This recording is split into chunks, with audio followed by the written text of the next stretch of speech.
ese ko byakunaniye kubivuga ubundi ibintu ushaka kuvuga waciye Nyanza waciye Kibungo waciye wavuze nyirizina ukareka kugira aha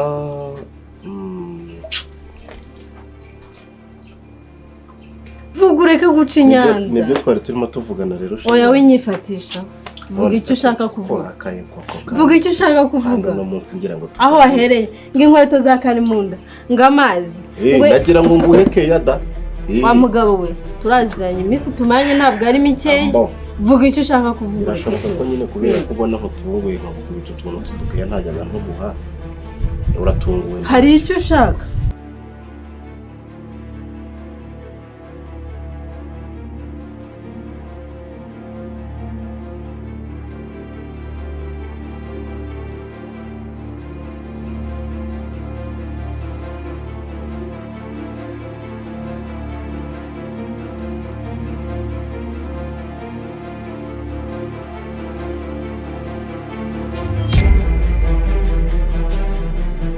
Yes nyumvisha ibyo bintu murambwira ngo ibintu bikowe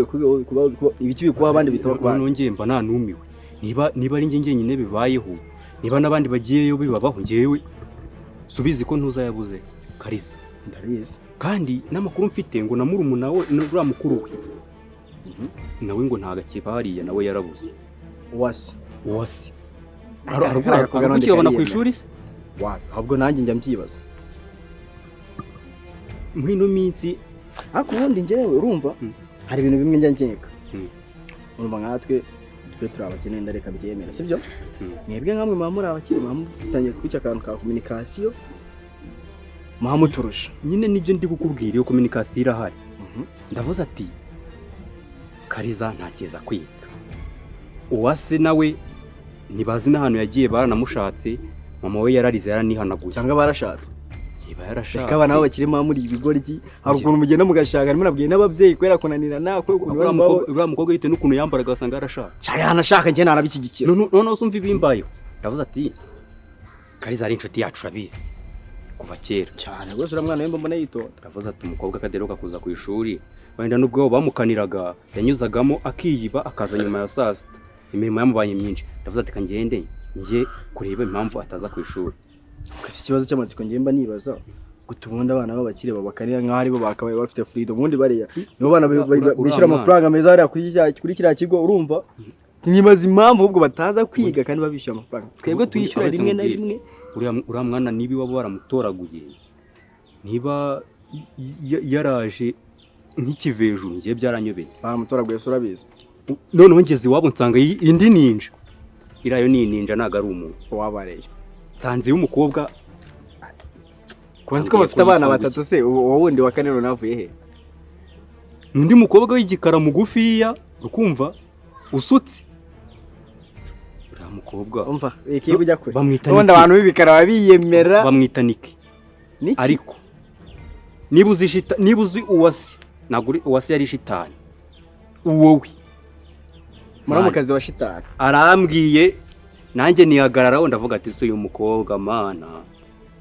ariko ari abakobwa bavuga ubundi urumva aho ugiye gutereta wiyemeye ngo umwana wo mu bakirenga ibiki iyo shitani ibishaka kuzana shitani ngabo yaje oya ngezeyo mbazaho wase nuza ari hehe ukumva ko daheruka kuza kwiga Kaliza ariko aranzamukanye ndavuga ati uyu ni umunsi wo kubeshya ni umunsi niba uzi uwasukune yarameze nkubwire abantu babi bariyemera kere kumubo nagashamaje niko Niki ukoropa buri munsi none se abahandujwe nande binjize nkweto Kaliza bandi Kaliza injize nkweto kandi ntago wareka ahantu hasa nabi ubibona yuko wagira ute hahise ubungubu gusa ikintu kiri kukuvuna ni igiki gufurisha ko nzi ko mfurisha amazi akaba hari guteka no gukora isuku nibyo bintu biri kukuvuna ko abana b'iki gihe mwabayemo nyine biba bigoye kubikora umuntu ari wenyine mu rugo no kwirirwa wajye ureba filime jya wicara urebe filime nuruhu usinzire aho uzangurire mashini yego ko mana uzagende kugura kubyo neza jya wigira kuri telefone nabyo ngo birakunda cyumbabarira ibintu biba bindeberega ni byinshi ntabwo biba byoroshye ahubwo se ko nakugura imyenda mirebe nkakugurira amajipo ngo ngiye kukujyana muri korali nkakubwira ngo witoze kuyambara mbona utayikoza bimeze bite ese ko mba ndi mu rugo hano mba ndi mu rugo nta numba ngiye kujya nta muntu uba uri bumbone uretse wowe niko mbonye nyine mba mvuga ati ndi mu rugo yego baba jya muraba ariko ntukajya usubuka utwo tuntu twambaye ukabyara dore abahungu b'iki gihe nabo baba barikanuye gutya noneho mana yanjye nuko nazamubwira iki wagize ikibazo ntabwo nari hagize iki kubaho namukizwa n'iki ese itari ko ntamukira ubwo atangira navuganye mu kanya mbabarire za mini wazambaraga uri iruhande rwe n'icyari kuba yari kuba abibona ko ari wowe wagikoreye hafi ye umbabarire wowe kabyara we ejo utazankoza isoni ukanteranya n'umuvandimwe ndi kukureba ubwiza usigaye ufite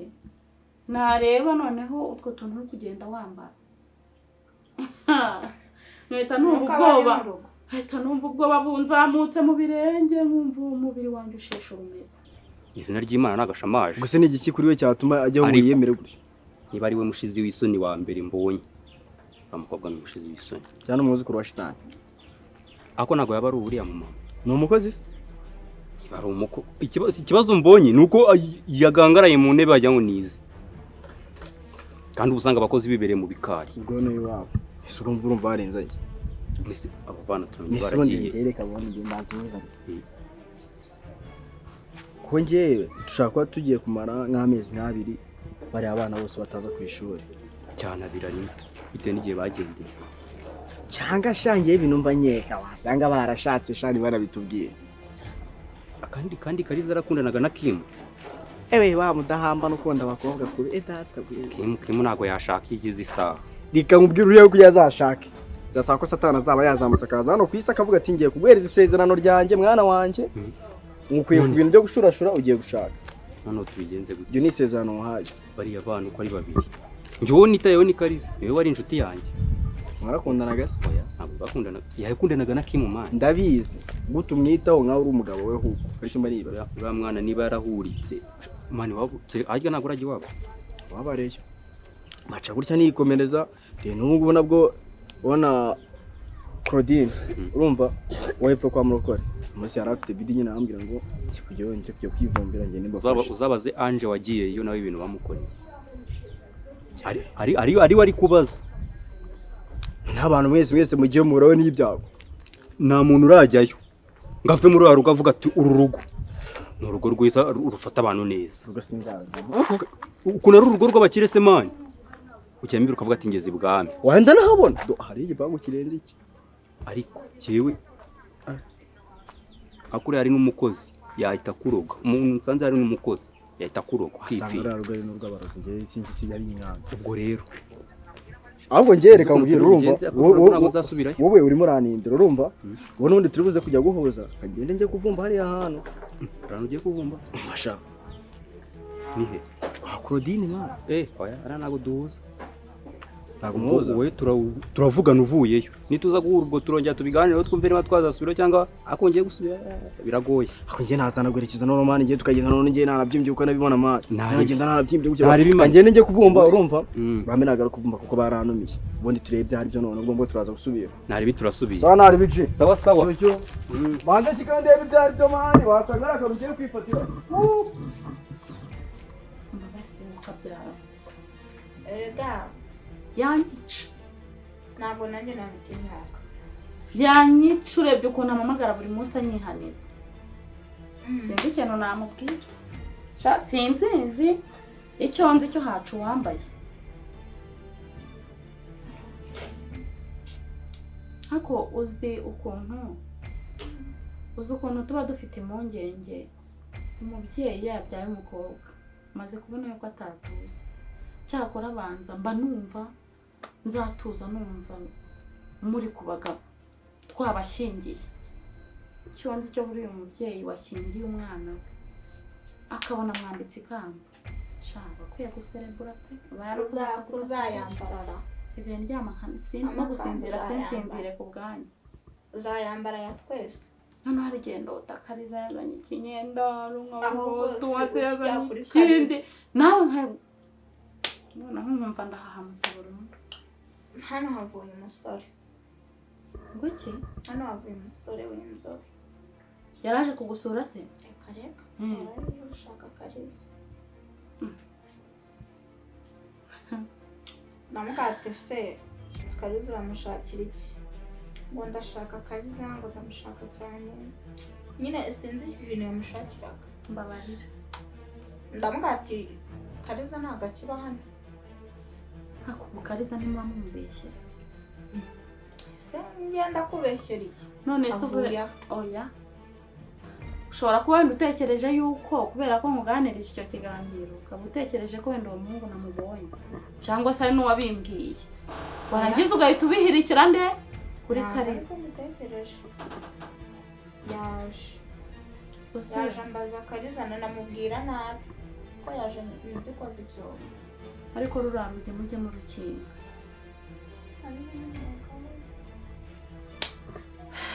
none se ubu ngubu ngo yaraje kureba Kaliza umubwiye ngo ikize namubwiye ati Kaliza ntawe uhari cyangwa ni wowe yaraje gusura reka njye sinziranye nawe yabasura bino yego baba rero ngenda natetse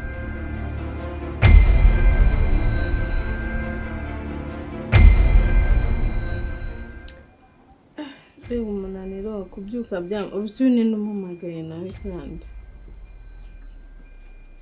Ana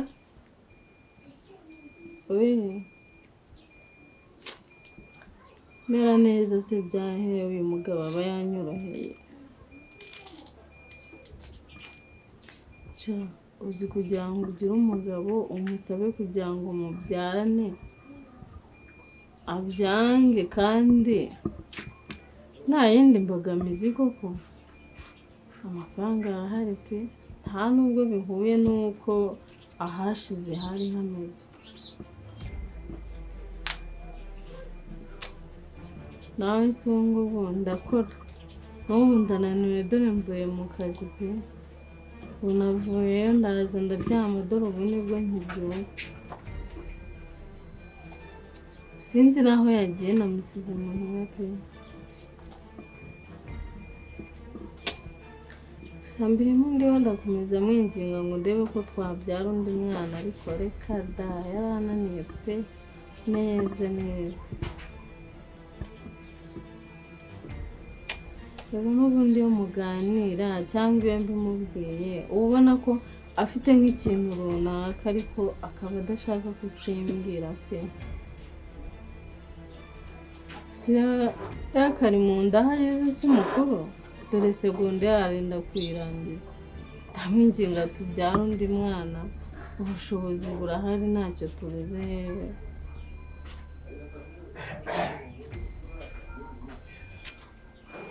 yewe ndumva aje reka mbe nkuretse ndakuvugisha nimara kuvugana nawe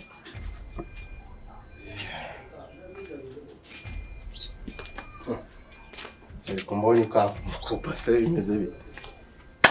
ntabwo mukubye ahubwo nuko twari turangije kuvugana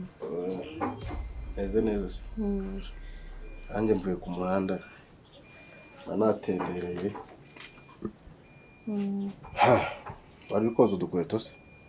nari maze kuzoza ndishyira aho ngaho se muzimwe za karimunda ariko ndeba uri kureba ibintu utari usanzwe urebaho mba ngira ngo rega nawe ikibazo kiri he ngira ngo ndebe ko utatwogeje ntugufasha ariko ndabona wagerageje amazi se ni utari wane yakumenera akoze ariko ndagira ngo nguheke yashe ngaho yamere ndabona adasa neza cyangwa reka Nanya teretseho gutya robine yo kuva. Sibyo? kandi asa nabi dore kandi Twateye imbere n'ukuri. Sha. Ngo reka ndeba agatebe nze twicare tuganire. Ariko ntukitangira agatama mari. Sima. Komeza kurera kugeza ryari ko. Yawahereye urira.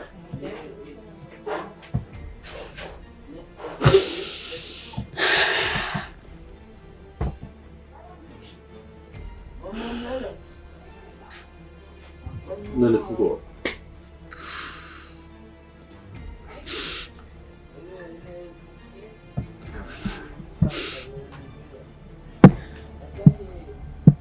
Mama. Mama.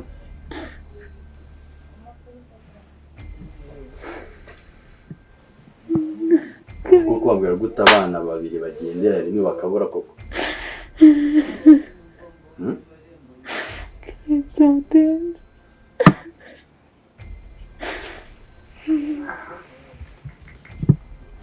Kandenze kiri.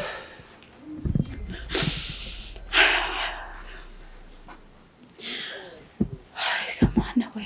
bayiciro ry'imigani pe. Ariko nkubwiye mwana ibintu muba mukorera Kaliza bizabyara ikibazo gikomeye cyane. None reba nyine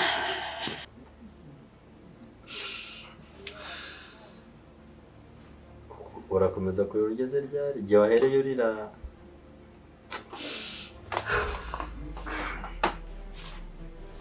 Kari nta kintu mfite cyo gukora.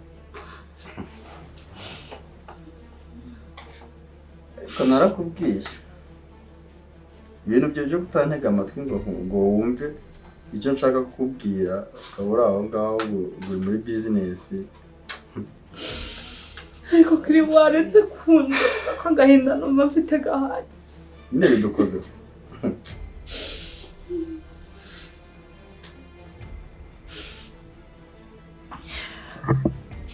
Asekere nta kanunu nibura nakamushike n'umwe nibura ku. Pe. Nibuza ahantu Kaliza ari wambi bari ukambira. Ende? Kaliza.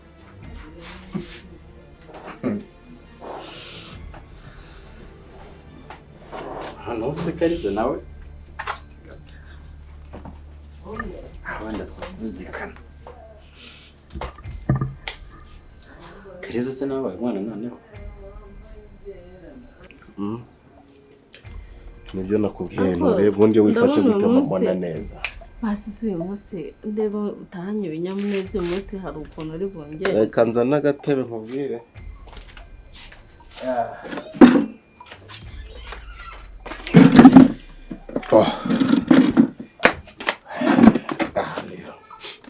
Aha ni sawa. Ariko nizere ko wamweka cyane. Icyayi se kandi? Ukoretse gakeya nta kibazo. Ibyo se? Narebaga ureba kuri telefone yanjye ukagira ngo hari umuntu uri umpamagara. Nari ngize ngo nyikwereke. Ahubwo urabona nagira ngo tuganire gato. Reka tumaze igihe tutaganira buri wese ari mu miguruko. Basi tutashye bafashe umwanzuro kuri gahunda tumaranye igihe tuvugana hora. Nabyo turabivugaho ariko ntago ari cyo cyanyamakuru.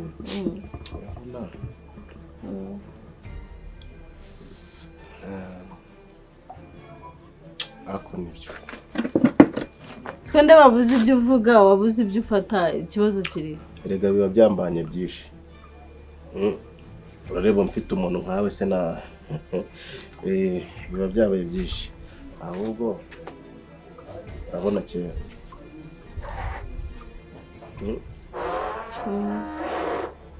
Iyo unteze amatwi ukarangaza n'amaso ntabwo mburuka mbagira ngo turebane nyine mbona warangaje amaso. Nyine nibyo nakubwiraga. Urabona kera bari tukiri hariya mu kabande hariya kwa hahandi nyine. Ngire gutya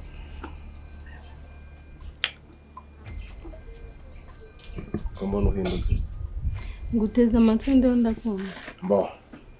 ese ko byakunaniye kubivuga ubundi ibintu ushaka kuvuga waciye Nyanza waciye Kibungo waciye wavuze nyinizina ukareka kugira aha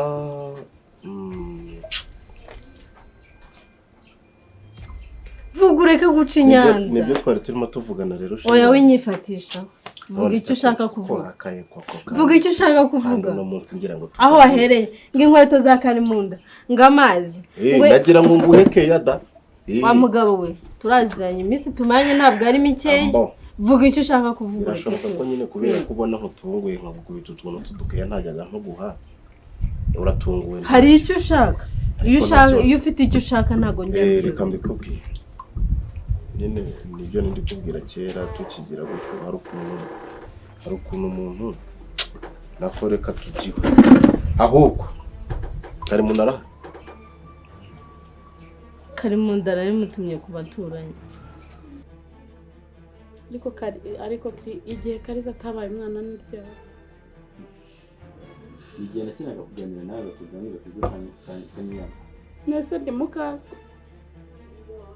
iki kibazo rero nanjye cyanibaza ukuri kukibaza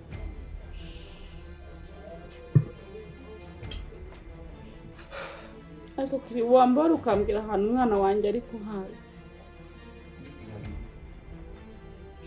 nkurikije ukuntu uri kunseka ntabwo wabura kubuza ahantu Kaliza no ntabwo ari kumuseka kuko nanjye ndababaye ku muntu cyane ndababaye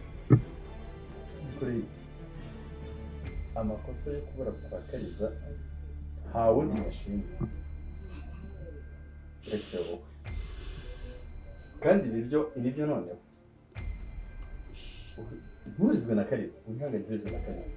ko ntabwo urwango wamwangaga wamutoteza wamufata nk'atari umwana ariko atandiza ndareka kurizwa na Kaliza ntabwo namubyaye wowe ngo byibutse imyaka yose ishize ariko kuba narahanaga umwana nkamureba igitsure ngo atajya mu bimushuka ubwo uri kumva ari urwango nari mfitiye Kaliza ntabwo abandi babyeyi ko bahana abana niba ari kubahana abana twazomerwa abana turiho muri iki kinyejana ese babahana gute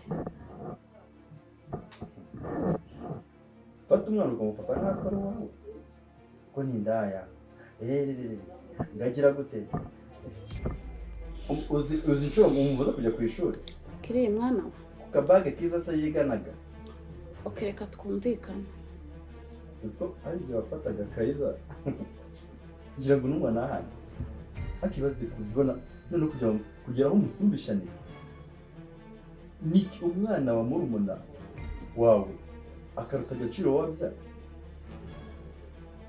iki gikomere nawe cyiteye amahano y'ibihumbi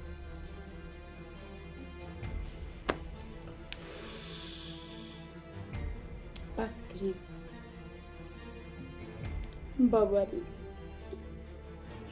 mbabara basi niteguye gukosora amakosa nakoze nakura abana